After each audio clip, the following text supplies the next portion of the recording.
Krishna himself says in other Vibhuti Yoga, Balam Balvatam Asmi Kamaraga Vivarjita. I am also the strength of the strong people, but that strength which is free of kama, desires, and raga attachments. So strength is a good thing, but these people use the strength for wrong reason. They're driven by desires. Now Krishna says, so how do we proceed on this path? What is the step-by-step method? And he describes four simple ways. And we have to be mindful on a daily basis about these four things. And first one is very simple. He says, Aharastu api sarvasya trivido bhavati priyaha. Food that we eat are of three kinds. Let's begin there, changing our food habits. We want to walk on the spiritual path. We want to come out of the Asuri Sampada and attain Daivi Sampada. Let's begin where? Where should I start? Start with your food, he says. But what is food? Not only that which goes into the mouth. What we see, hear, taste, smell, touch, everything is consumption. All that is input. Whatever goes into input only will come out as the output, right? So, whatever we see, that is what becomes our thoughts. Those thoughts become our words. Words become our actions. Actions become reactions. That becomes tendency, habit, character, destiny, whatever. So that is how we become what we see, what we eat. When they say, Jaisa anna vaisa man, what you eat, that is how your mind will be. It's not only about the physical food that we eat to satiate our hunger or please our taste buds, but it is everything that we consume through all our senses. So everything is food, so you have to be careful about what's going inside us. That is the three kinds of those, he says. And what else is of three kinds? Yajñas tapas tatha danam tesham vedam imam shrunu. Also, the other thing, three things he wants to talk about is yajña. Yajña means sacrifice and an offering that we make in our lives to gods or to greater beings. Tapaha, the kind of austerities we perform, the activities we undertake. Tatha danam, and the charity we do. So four things he is going to describe to us in detail now. One, food habits. Two, food means everything else that we consume, our consumption habits, I would say. Two, yajna, the kind of sacrifices we must perform as a part of our life. Three, tapa, the austerities that we must undertake. And fourth, dhanam, charity that we must do. Very strange, he talks about these four things only. So what is ahara? Ahara, as I said, we all know what is ahara, whatever we eat from all our various organs or senses. And what is, but here physically he is talking about the food habits, physical food habits. And he says, Ayu sattva balarogyam sukha priti vivardhanaha rasyaha snigdha stira khyadya ahara satvika priyaha. Sattvic people, noble, kind, compassionate, divine people, what kind of food they like? It describes. That food which gives ayu, which increases your lifespan. Naturally, the food that is good for your, healthy for your body only will increase your lifespan. If you eat food that is not healthy, you will fall sick and you will naturally die early. So that which increases your age or lifespan, sattva, it provides right kind of nutrition, balanced nutrition. Bala, it gives you strength. After eating the food, you don't feel weak or you don't feel tired, you feel energized after eating the food. Arogya, it gives you health. It makes you healthier. Sukha, it gives you joy after eating. You feel light and joyful. Preeti, it makes you happy and develops love in you. Develops kindness and love in you. Vivardhana, it all increases these things. These are the things. So, Ayu, Sattva, Bala, Arogya, Sukha, Preeti. These are the things that it should increase in you after you finish your eating your food. And what kind of food these are? Rasyaha, juicy things like fruits. They have a lot of juice. Snigdhaha, things with some bit of fat like milk, curd, butter and stuff like that. Sthira, these which are balanced, which are very steady or enduring. After eating you don't feel hungry at once. So it helps you to endure your hunger and also endure, body is able to endure the food, not get affected. Hridyaha, Hridya means it gives joy to your heart. You don't feel heartburns, It gives you joy in the heart. And these are aharas. These are the kind of food, sattvaka priyaha. Those who are good people, they like this food. So these are the things that we should eat which are good. I will detail it further later. Let us see what Rajasi people like it. What the passion, people driven by passion and desires. These are the people who are pure and kind. So you can think of their food is also of that kind. Katu. Katu means bitter. Amla means sour. Lavana, salty. Then Ati Ushna, that which creates heat in you. Or very spicy, you can think like that, very hot. Tikshna, very pungent or sharp in its tastes. Ruksha, dry, without any rasa in it, without any juice in it. Vidahinaha, that which creates burning in you, burning sensation, because of heat, acidity. Then these are the ahara, rajasyeshta, dukkha shoka, amaya pradaha. The Rajasic people like these kind of foods. What kind of foods? Very bitter, very sour, salty, very hot, pungent or very sharp tastes, dry, the burning sensation, acidity it creates. And these are the things they like. And what does this kind of food give you? Dukkha. It gives sadness to you. Then shoka. Dukkha means sorrow. Shoka means sadness or some kind of uneasiness. And amaya pradaha. He says that diseases, it brings diseases to you if you eat these kind of foods. So all those who are very interested in very spicy, very salty, fried, and dry. Dry means all the junk food is all dry food, chips and things like that. So all this is bad food according. Bad means it is the second level of bad food. There is one more level below this. But this is the food that harms you. Why it creates the shoka in you? Because after eating you are uneasy, you are restless. Then you have to take more medicines to help you digest or assimilate this food. And dukkha, you are sad because you eaten a bad food, and all around you also people are sad. That creates that kind of heartburns, and unfortunately, diseases also come. That's why our scriptures if you go by the pure food which is cooked during festivals and pujas, what is offered to God, it was not having too much salt. It was not having many of the other ingredients which are considered tamasic. It won't have very spicy or fried snacks. Generally, it is made boiled or something that is not stored for a long time, very freshly cooked. So we don't offer God, stale food from refrigerator. We offer fresh food because that are sattvic foods. Because juice is there. Otherwise, juice will disappear after if you store for too long. And third one, we know third one is Yata Yamam Gatarasam Puti Paryushtam Chach Yat Uchishtam Chamedyam Bhojanam Tamasa Priyam. Now, Rajasic people, we know they like all these things. What about Tamasic people? What kind of food they like? Yata Yamam. One Yamam means a 3-hour period. That food which has been cooked 3 hours before, that is Yata Yamam. That kind of food which is stale now. Why we generally recommend food to be eaten within 3 hours? Because the bacterial growth, especially in food like rice and other things, very fast. So the surface area is more. So when bacteria are in limited proportions, the food is healthy. But when it grows beyond a certain numbers, it harms us. Therefore, food should not be stored for too long. Then you'll say, but we have refrigerators. No, in refrigerator, bacteria can't grow. In cool and no, it is there in potent form bacteria. It may not have multiplied. You put it out, within seconds it will multiply, because what you call as a ratio of this bacteria multiplication is very fast for them. We have held them in refrigerators, but the moment you bring out, they are even faster. And so within few minutes, they will start multiplying very fast. So they harm our stomach. What else? Gatarasam, the one which has become without any rasa, without any taste, because it's been stored or fried or cooked or reheated or things too many times, it has lost its real taste. So that is also not good. Puti, that which smells, stinks, not smells, but stinks. Bad smell, foul smell is coming from them. Paryushita, which is decaying, which is already rotting, which is going bad. Then Uchishtamapi, that which has been eaten before and again you are going to eat. In the sense, sometimes we eat and we leave and then come back and want to continue eating like this. So that is Uchishtam, that kind of food. Cha amedyam. Amedyam means that food which should not be touched, or it has become so bad, which cannot be offered to anybody, including God. So you cannot offer, so therefore you should not. But many people are there. We don't want to give it to our guests, but we will eat it. Why? Because it's who wastes this food? So that kind of thing. Or those people who keep reinventing the same, the mau will be there, dosa batter will be there. First day, that batter will be dosa. Next day, it will be idli. Third day, uttapam. Fourth day, adai. Fifth day, something else. Same batter. It's Janmani. Keeps changing forms, but keep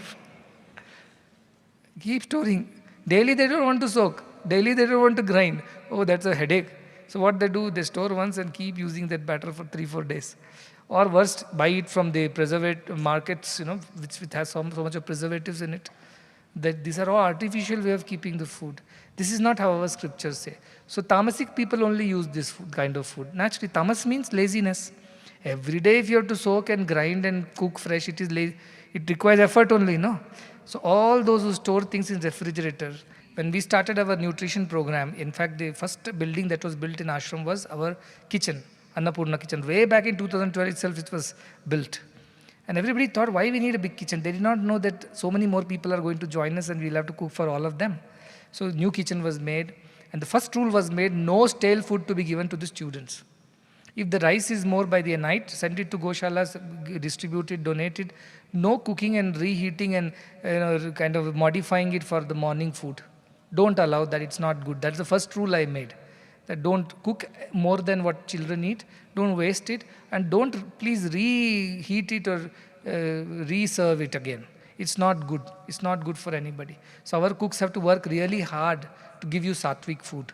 But the scriptures say that it's not good to eat something that has been stored for too long or cooked at least 3 hours before, or that which has already started smelling and decaying, and we hide food and eat, and this is not a good thing. So everything that needs to stay long needs preservative, some kind of, too much salt or spice or sugar, something to preserve it. Otherwise it won't stay long. If you remove all these ingredients, all your rajasic ingredients disappear, the food will only last 3 hours.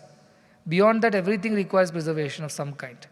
And new food market which sells preservated food in tins and cans, they are the worst. And that is what is causing all the lifestyle diseases like cancer and things like that. I met somebody in Malaysia, he's a big scientist in food nutrition. And he asked me what could be the reason of spread of cancer. I told reheating of the oil is the reason. He immediately said, you're right, research proves that. Reheating of any fats, saturated or unsaturated, it causes this, especially with the vegetable oils and things like that, which are not natural fats also. They're even worse. So don't do this. That's what they say. So once you heat the oil, what to do with the rest of the oil? Because the vada will take away so much of oil. And then the remaining oil, if you heat it again, you're making it worse, sir. In fact, every time you heat the food, the nutritional value is going down. So you have to cook, eat fresh, and then leave. In our old times, people would cook their food immediately. They'll sit by the kitchen side, finish their food, and go. And next time they'll come back, only then food will be cooked fresh and served. Think of the hotel culture, restaurant cultures, and worst is the canteen culture. It is ruining the society because one, it is tamasic. It creates more laziness in us. And the kind of thoughts, we have 3 things, Paka Shuddhi, Patra Shuddhi, and Padartha Shuddhi. Paka Shuddhi means the food, process of cooking itself should be pure. Padartha Shuddhi, the ingredients that we have acquired, should have been acquired by righteous means. And Patra Shuddhi, the vessels in which we cook also should be clean and pure. It seems one sage went to eat in somebody's house. And after eating, he was served in silver vessels. He felt like stealing the spoon and the katori, the cup. And he silently put it in his bag and he left. After some way, when he went, the food had got digested. Then he realized that why did he steal? He shouldn't have done such a terrible thing. Why did he do so? He was very remorseful and he went back to the house and said to the person who had served, I'm very sorry, I stole some cup and silver cutlery from here. And I do not know why did I do, but can you tell me who cooked the food? Did your wife cook the food today? Then they found that the wife did not cook the food. Another neighbor had cooked the food because wife was not keeping well. And this neighbor was kleptomaniac. She used to keep stealing things. Some people are there. They don't need it, but they still steal it, pocket it like that. That is their habit. So she had that habit of stealing things from people's homes. And because she cooked the food with the same idea that, such nice vessels, maybe I can steal a few by the end of the day.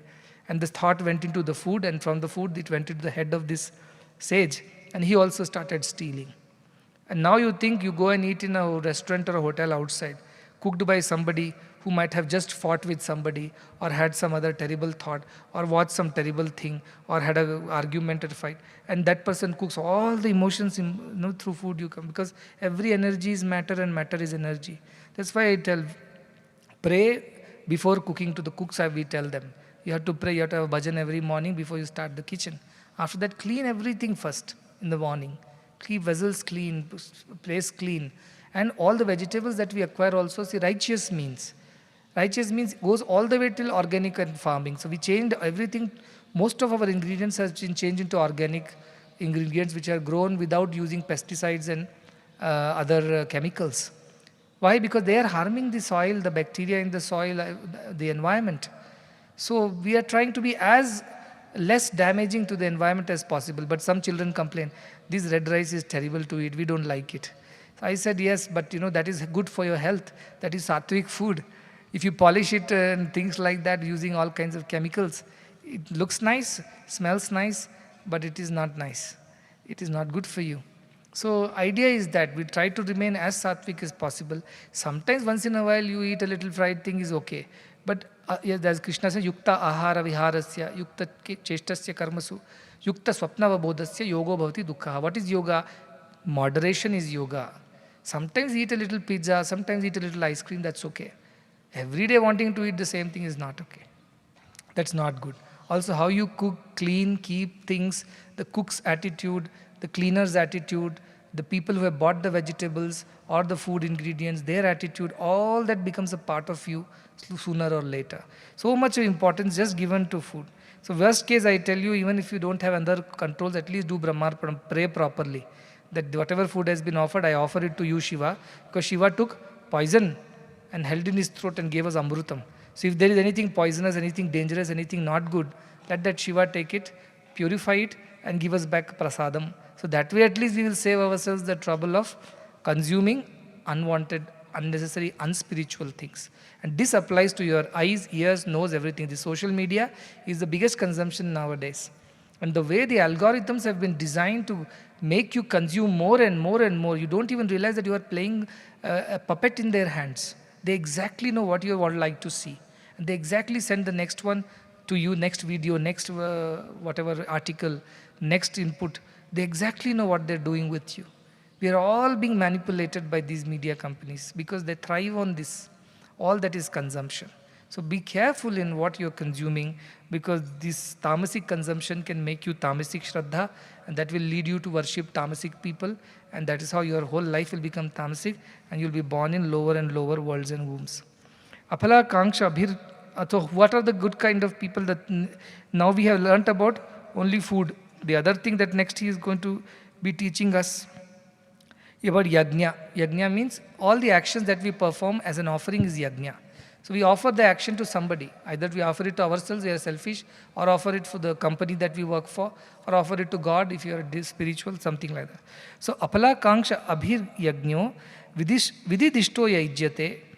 The one who does things, yajnas, for no desire for results, aphala. He does it well but does not expect any return or result out of it. Such a person also does it vididishto, correctly as per the instructions he does not do his own thing or her own thing. Such a person, yashtavyam ameveti. Why he does? Because it is his duty to do it. He doesn't do because he is doing a favor to somebody, or he is trying to show off or things like that. He says, this is what I am supposed to do. Like a river flows for the sake of flowing. It doesn't care who spits or who bathes or who worships it. So likewise, their nature is like that. They do it for the sake of doing. Mana samadhaya cha satvika, with mind completely engaged, absorbed and steady. They are not affected by what they are doing. Good, bad, results. They are not worried about the results, so they are not anxious. So they are the right kind of people. This type of yajna done for the sake of doing and not for the sake of results is the best yajna, sattvic yajna. Yajna generally in those days was about rituals that we used to perform, Daiva yajna, Bhuta yajna is there, Pitra yajnas are there. So different types of yajnas, but largely you can think of yajna as the activities that you undertake in life. Like when you go to a hospital and you serve as a doctor, that is your yajna for the day. Your ahuti is your service into the fire pit of the hospital, where patients are the recipients of the work, or as a teacher, your students are the recipients of your work. So salary may come, name may come, position may come, but that is a byproduct of the naivedya, the offering that you have made. We will get prasadam after it. So with that attitude they perform. They don't do it because they've been forced to do it, they want to show it off, or they are so skilled and so talented that that is how they want to let people know. They do it because it is what is supposed to be done. Some people ask me, why do you work like this? Why do you do this thing? I said, this is what I'm supposed to do. You're asking a river, why do you keep flowing? Take some rest. You will get tired. What will river answer? If you ask the sun, why do you keep burning every day, glowing every day? Take a Sunday holiday. Doesn't work. This is their nature. By nature, they do good things. So they are the sattvic yajnas. Next is Abhisandhayatu phalam dambharthamapi chaivayat ijjate bharata shreshtam tam yajnam vidhi rajasam. Rajasic people are the people who do, naturally you can easily guess, they have a desire for the results in mind. If they don't get the result that they have desired for, imagine their plight and the plight of others around them. They'll be miserable and they make everybody miserable. They didn't get the recognition. They didn't get the appreciation. They didn't get the results as they desired. Therefore, they'll be absolutely unhappy. And also if they do it and they get the results as they desired, dambha, they become arrogant. They show pride and ego. So these are the people. And these kind of people are doing all the actions for the sake of show, exhibitionism, self-aggrandizement. So therefore these are Rajasi people. This yajna is also Rajasi, he says. And we go and do a lot of yajnas people do. Even to gods, they go to temples and offer things. But why? What they do, they are all people who are seeking something in return. Otherwise they don't want to do. When we do yajnas here, Navaratri, Homas and all that, what is our purpose? Priests may say whatever purpose. What is our real purpose? For everyone's welfare. Loka Kalyana. Loka Sangraha. Otherwise there is no other purpose. It's not to make 10th class students get better marks in board exams or nothing. That will happen if everybody is happy, everybody is healthy and successful, you are a part of it. So this kind of idea is sattvic, whereas Rajasic people have an agenda behind everything they do. Without agenda, they don't do anything.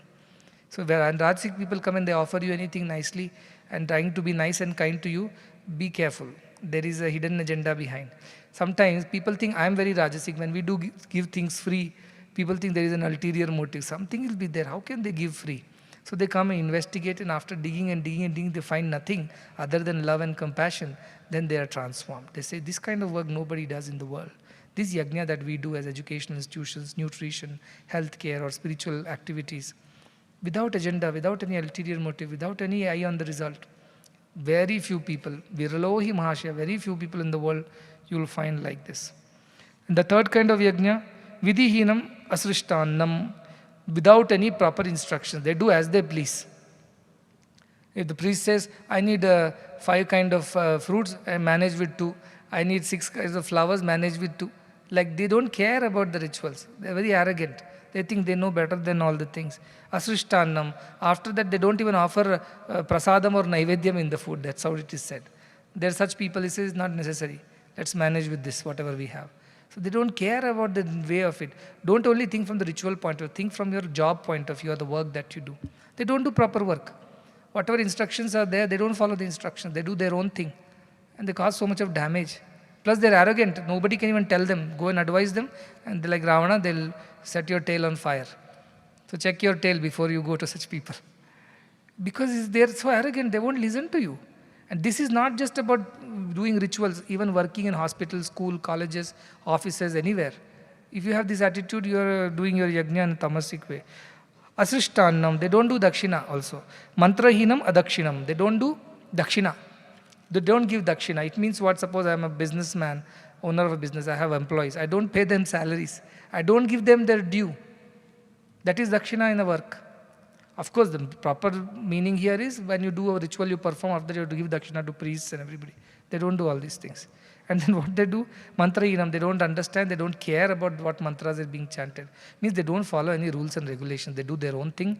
And the adakshinam can also mean in our parlances, they steal the credit of others.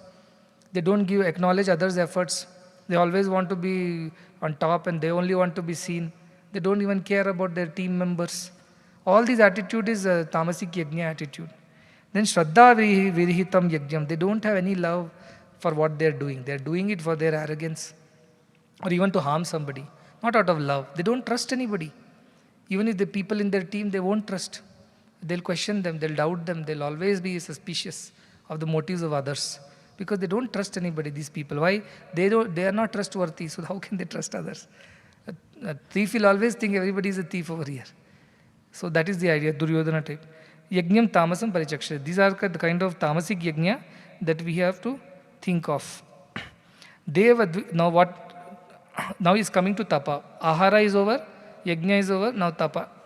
Deva Dvij Guru Prajna Pujanam Shauchamarjavam Brahmacharya Ahimsa Cha Shariram Tapa Uchyate. Three types of tapa he talks about. One is the tapa in the body. Whatever austerities we perform, through the body only we perform. Sharira Madhyam Kalu Dharma Sadha. So Deva, what is this? Deva Dvija Guru Prajna Pujanam. Worshipping whom? Devatas, good people, noble people in the society. Worshipping means following their ideals, practicing what they are teaching. Then Dvija. Dvija means those who are twice born. In our scriptures, once you go through a certain samskara, like Vidya samskaras and all, you are considered as born again. Because we are all born animals only. Ahara nidra bhayamaitunam cha samanya tatpashubhinaranam. Same habits as animals. But once we get education, we are refined, we are cultured. That is called as Dvija, you are born again. And then Guru, people who have the capability of removing your darkness, who have the capacity to show you the path. Those are Gurus. Then Prajna, wise people. And wise people are there. You want to worship them, listen to them, take advice from them, understand what they are telling you. In your arrogance, you don't refuse them. So these four people you worship. And Shaucham, cleanliness, inside, outside, you know, I have told a lot about it. Arjavam, straightforwardness, no hypocrisy, no crookedness. So integrity of thought, word and action. Then Brahmacharyam, they always abstain from doing wrong things through their senses. Why? Because their mind is absorbed in God, Brahmacharya. They don't harm or they don't overindulge in any of the sense pleasures. Ahimsa, they are non-violent naturally because they know everywhere God resides. Whomever you harm God. These are the ways with which we do tapa, austerities through the body. Shariram tapa uchyate, he says. Deva, Dvija, Guru, Prajna Pujanam, worshipping the divine people.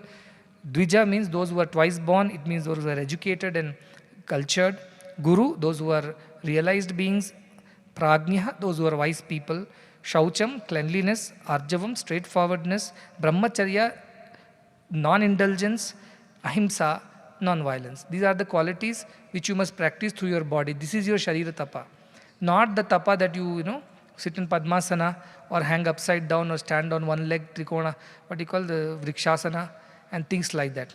Those are not the right way. We think that is the way body can be used to do austerities. But these people say, no, something else. Follow the example of the wise, noble. Our scriptures say, Janmanam Jayate Shudra. We are all born Shudras only. Shudra means not a caste. Shudra means a mentality. Mentality of laziness, inertia, says impulsive nature, instincts. This is Shudra. Janmana Jayate Shudra. Samskara Dvija Uchyate. When we get cultured, we are called Dvija. We are born again. Reborn. Then, Vedodhyayi Bhavet Vipraha. When you studied Vedas, Vedas means all the good scriptures and knowledge, then you called Vipraha, wise person. And then Brahma Janati iti Brahmanaha. That who is Brahmana? Who knows Brahman alone is Brahmana. By being born and putting a sacred thread, you don't become Brahmana. You become Brahmana when you know Brahman. This is how it's been described. So when you find these kind of people, you have to worship them, means follow their example. Next he says, what is the next type of tapa? Tongue, vak, by speech. Anudvegakaram vakyam satyam priyahitam chayat swadhyayabhyasanam chaiva vangmaya tapa uchyate. Anudvegakaram vakyam, speak in a way that it does not agitate you or does not agitate anybody else around you. Don't disturb anybody's peace by your type of words that you choose, the tone of your voice, the kind of speech that you engage in, conversations. It shouldn't disturb the peace and agitate others.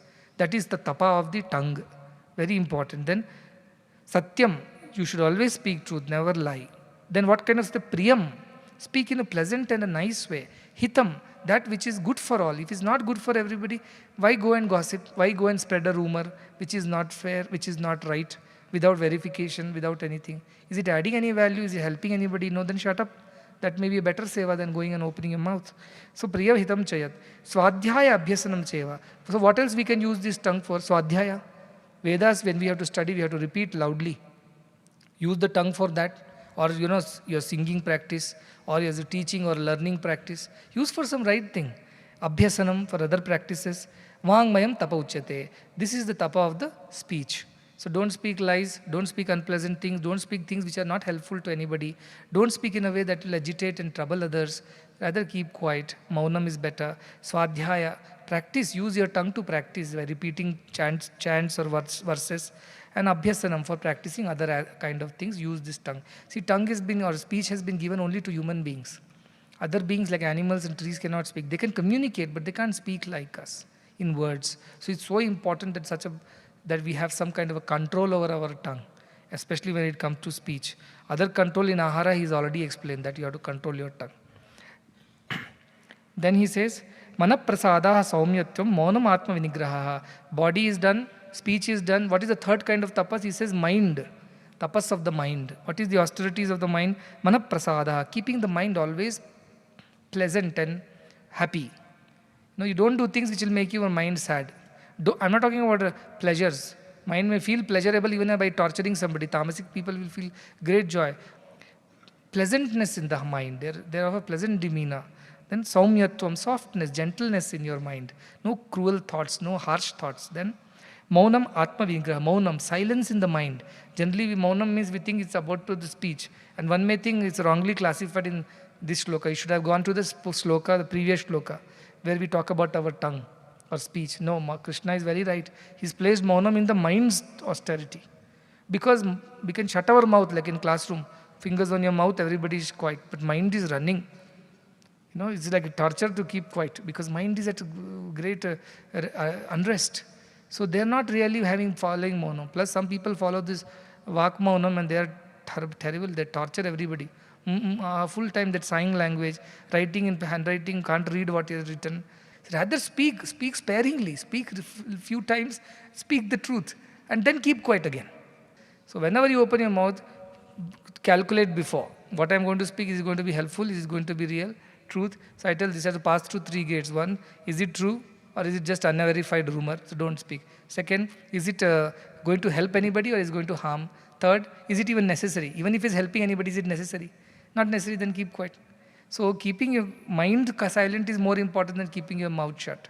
Because mind is bigger trouble. So that is maunam, atma vinigraha, also self-control. See, again you will tell, self-control is a property of the body. Like brahmacharya himself, no, he says property of the mind because mind controls the senses. The key is here, the trigger is here. So control the mind, that says. Bhava samshuddhihi, purification of your thoughts. I told you the Master the Mind series, classify your thoughts, tamasic, rajasic, sattvic, and slowly start discarding tamasic thoughts, replacing rajasic with sattvic thoughts, and only contain sattvic thoughts till you reach a state where they are thoughtless state, where only God thinks through you. You don't know what you're thinking. God works through you. So that is the stage. Bhava samshuddhihi iti etat tapo manasam uchyate. These are the tapas of the mind. 17th shloka. Shraddhaya parya taptam tapas tat trividham naraihi aphala kankshibhir yuktaihi satvikam parichakshate. It says those people who are sattvic, what are the kind of things they do? What kind of tapas they do? Shraddhaya parma. They have supreme faith in good things, happy things, nice things. And in these 3 ways, generally people do tapas. That is body tapas, mind tapas and tongue tapas. So these are the tapas that everybody should do. And good people do with great supreme faith in why they should do this. And aphala kankshi bhi. So they don't have any desire for it, any reason. Why should they do it? Because I'll get praised as a good boy, I'll get an award of excellence. Nothing they have in their mind. They just do it because that is what is supposed to be done. Then yuktaihi, they are perfected in that tapas. They have practiced it. They are engaged in it continuously. Sattvikam, these are the sattvic people. Then satkara mana pujartham tapo dambhena chaivaya. Those who do it for the sake of praise, satkara, and mana, for somebody should see it and then praise them for their own personal status. And then for that sake, if they do puja, then that tapa is full of arrogance. That kind of austerity is of no use. And then kriyate tadeham proktam rajasam. Those people who do that kind of tapas for showing off, for telling others that I am superior, I have written 1 lakh times Sairam, Sairam. How many times have you written? These kind of people have no use. They are just for show and exhibition, and this only increases their ego and pride. These are the rajasic tapas people. So of the 3 kinds of tapas, purest tapas is what? When you have no desire for anything, you do it for the sake of doing it with great shraddha in it. Rajasi tapas is what? That which you do for show off. And chalam, these kind of tapas result is also temporary. Adruvam, that does not last. So that is the thing. And these kind of tapas are called Rajasi tapas. Once a Swamiji had learned how to walk on water, it seems. So he was crossing the river Ganga and was coming to Sri Ramakrishna Paramsa's ashram where he was preaching his disciples. So he walked on the water and came. And Sri Ramakrishna was busy, engaged in talking. He didn't pay attention. So this man felt humiliated. He said, "Do you know, did you see I came walking on the water?" And Sri Ramakrishna, "Is it so? How did you do that?" "No, I have practiced it for 25 years and I have learned how to become so light that I can walk on water." He said, 25 years you spent for walking on water? You could have given 25 paisa to the boatman, he would have brought it this side. Brought you this side without, what a waste. These people are show off. They do it only to impress people and get some siddhis and all kinds of stupid things. They have no idea of loka kalyanam or betterment of others or their own self-improvement. Then third kind of tapas also should be there, tamas tapas. Muda grahena atmano yat pidaya kriyate tapaha. These are foolish people who have foolish ideas about what tapas is. I will not eat for 3 days and Swami will talk to me. No, doctor will talk to you. Because you will have trouble with your stomach. Yat pidaya. They torture themselves and torture others also. Parasyot sadhanartham va. Also they do this tapas to harm others. I said, no, those black magic and things like that. They do it to harm others. They don't want anything out of it. They can't gain anything out of it, but they want to harm others. That is the kind of mentality these people have. And that is tamas tapa udaharitam. This is the tamas tap. Those who do austerities for the sake of harming others, or they harm themselves also in the process of gaining something which is driven by some foolish ideas that this is how I can please God and get some powers and things like that. This is absolute foolishness. In fact, I do not encourage this kind of tapas which tortures your body, which makes it difficult for you. Don't. Body is God's instrument. Use it well. Don't starve it. Don't torture it. Don't torture your mind also. And don't torture others around you. How can God be happy if you are harming everybody around you? I don't like it. Our villages also, a lot of superstition, this kind of sacrifices, I don't appreciate at all. When some people say, what about walking all the way to climbing hills to see God and walking? No, walk with joy, chanting the name of God, and that is your thing. But it is to purify you, it is to align you, like 40 days people walk. Even in other religions, they fast for 40 days. This is one way of purifying yourself. They abstain from a lot of worldly activities. This is to prepare yourself for something better. But that does not mean if it's uncomfortable for you, if it is not good for your health, if it is going to be burden on others around you, let us not do this kind of tapas. I am getting into Chaturmasyam. Now every month I need this food. Whole world has to run around and cook for you. Whole world has to do everything that to satisfy your tapas. Let us not torture people. That is the idea of tamasic tapas. Don't do that. Then Datavyam, now come to Dana. We have finished Ahara, then we have finished Yajna, we finished Tapa, and now we have come to Dana. Datavyam iti yaddanam diyate anupakarine. Those who give things which are to be given. Somebody is hungry, you don't calculate, you give because it is to be given. They don't have any other idea why they are giving. They will be recognized, appreciated, nothing. Yaddanam, what needs to be given, they have to give because that is a part of their duty. That is how it should be done. Diyate anupakarinam, and why they give without any expectation that I will get something when I give this. I'll get something in return. They have no such ideas. Also, deshe kale cha patre cha taddanam satvikam smritam. And desha kala and patra. Desha means which place you are giving that dana. Kala, what time you are giving that dana. And patra, whether the person is eligible or deserving of that dana. All these they check and then they give. This is a satvika danam. This is the right, pure, auspicious way of doing charity. See, charity is a great virtue. It's there, praised in all religions. Even Bhagavad Gita especially mentioning charity. Because without charity, what happens? Everybody is not born equal. Everybody does not get equal opportunities in life. Everybody doesn't get equal, opportunity or equal intelligence or equal abilities. They're all different. So at that time, we have to, somebody who has more of it has to share it with others. It's important. Then only society can be healthy and happy society. Otherwise, it will be always having deprivation. That's why haves and have not, the disparities. It is not good for us. So they say we have to give because that is what needs to be done with this attitude without expecting anything in return and by giving it at the right time, right place to the right person. These are the sattvic way of giving charity. It doesn't mean charity means you have more money, just throw it. Suppose that fellow drinks with your money, you will get karma out of it. You give wrong dhanam, you will get karma out of it. And desha kala you have to see where you are giving. All people should watch on the stage, everybody should clap. That is not the right desha. Do it silently, nobody should know you did it. And kala, What time? When the necessity is there, that time. When the fellow is hungry today, come tomorrow, I will feed you. It's not dhanam at all. So this is the kind. Why will feed you? Because all the food that nobody eats by a night will be available to give dana. Or these clothes don't fit me. These have faded away. That shoe does not fit me anymore. They find reasons to give. Or I have to clean my cupboard so that I can buy new clothes. These are old model, old fashioned. This kind of dana is not good. So these right kind of people think of all these things and do dana. Then what about rajasi danas? Yattu pratyupakarartham. Those who give because they want something in return. That's why they give. Phalam uddishya vapuno. Some result should come out of it. At least my name should be put up over there. Big, big words. This person has given donation. Remember that fan donation story I tell? Somebody donated a fan for a temple and wrote whole Kandan's name on every blade. My father, grandfather, wife, children, grandchildren. And then when the temple puja was going on, it was so hot. So some child started crying. Some mother said, please somebody switch on the fan. It's so hot over here. And the moment anybody got up to switch the fan on, this person would get up and stop him saying, don't do that, because if it starts rotating, they can't read my name on the blades. What use is such dhanam?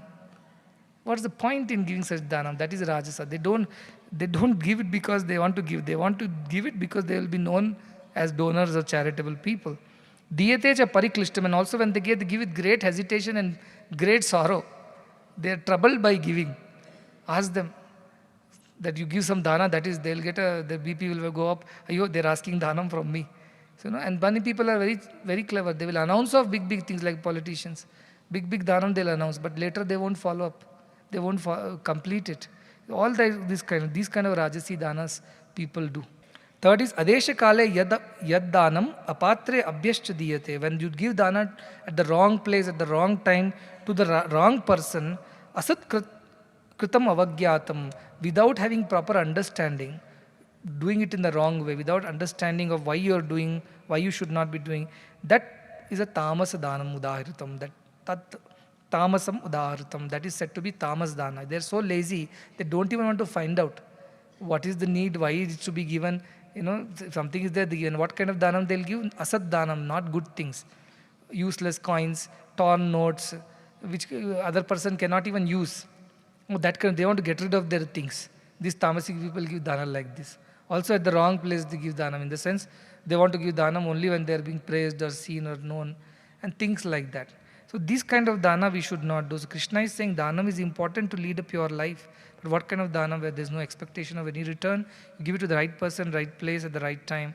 If you go back and read our Taittiriya Upanishad in Shishyanushasana, there it comes. The teacher tells this to the Shraddhaya Deyam, Ashraddhaya Deyam, Shriya Deyam, Biya Deyam, Hriya Deyam, Samvida Deyam. Give it Shraddha. Don't give if you don't have Shraddha. Don't have interest, don't give. Rather, don't give.